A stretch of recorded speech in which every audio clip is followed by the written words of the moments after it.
And I was the guy who requested this hearing, so and this has been actually better than I thought it would be. We've gotten some great responses. Now, I want to give you, I don't think I need Mr. McAdams and Mr. Connick to tell you that I'm a strong supporter of cellulosic. My only thing in the legislation I have is purely corn ethanol. It doesn't affect anything else. Look at our state of Oklahoma, Switchcraft. Look what the Noble Foundation is doing. Look at Oklahoma State University. We're a big player in this, so I want to make sure everyone understands I'm on your side on that. I think you did a good job, Mr. Faber, in talking about the cost. You know, we quite often, when you specifically talked about the CBO and their numbers as to what it's going to cost in terms of increased fuel costs.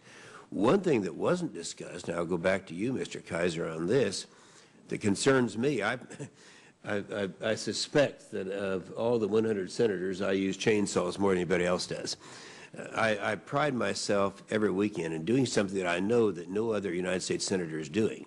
So I cut down the trees and I split all the wood for all 20 of my kids and grandkids, and so I know something about that. Now, we know what can happen in terms of damage, let's say in a chainsaw, and someone is putting in a blend that is damaging it, causes it to stick, it stays on, and with today's tort laws and all that, have you ever looked at how this is going to affect people in terms of safety, but then connected to that, the lawsuits that could come up? I mean, with a chainsaw, easy to lose your life, and you know what the tort system is out there. Any thoughts about that? Certainly, Senator, we're acutely aware of this problem.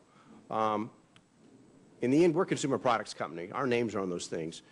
We care about our customer safety. In particular, a chainsaw and any open clutched and bladed equipment, you've hit it right on the head, is alcohol advances the RPMs. The machine thinks it's throttling up, and the blade will move, simply move when it's in neutral. And so this presents a very real safety problem for any user, whether it's seated. If you've ever watched a professional forester, they throw these things around like handbags. They carry them up and down trees and hang them on themselves. And so it's a huge problem.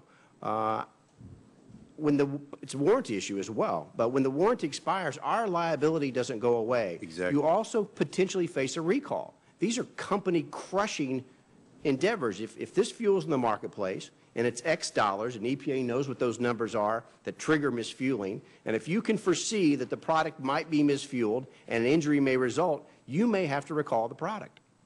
Well, not just recall the product. If something happens, everyone's talking about, and you made the statement, you can produce anything to burn on anything. That's Absolutely. fine, but those things are still out there.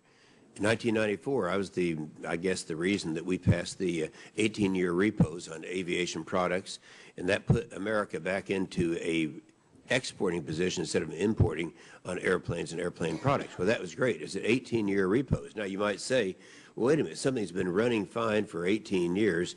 You know, it shouldn't go beyond that. However, if you find something that does run on something that you are forced to buy, there are still going to be thousands and thousands of those out there. They're going to come back to you, your manufacturer, long after, years after they've been performing well, just due to the blend that they're facing. Yes, sir. Am I off base on that? Sir. Missing something? And it's in the millions. Yeah. Again, say in the marine industry, if your machine, if your engine fails and you're 30 miles offshore, this is a huge problem. It is. If you're in a snow machine and it fails in the wilderness, this is a huge problem. And so, again, we're not anti-ethanol and we're not opposed to these fuels, but we want to educate if this fuel is going to be in the marketplace, you have got to educate the folks about what fuel goes in what, and in particular, a blender pump. Yeah, I would only correct you in saying you can educate them all they want, but if they end up losing their lives, all the education in the world is not going to help that. In Oklahoma, we still now, it may not last long, but as it is now, we have a choice. And in Oklahoma, there are big signs on every major filling station.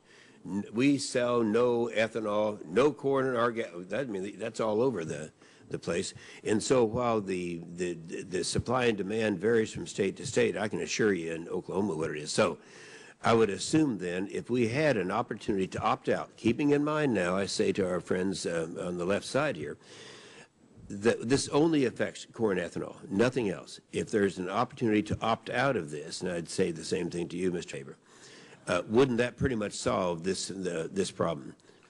It's choice. If you want any kind of ethanol, you can have it, but if you want clear gas, you can have that too. Well, I think to your point and to the question that Senator Johans asked, FAPRI, which is in some respects the final word on agricultural economics, has looked at this question of what if you change the mandate, eliminate the tariff, eliminate the tax credit, and what would happen to ethanol production.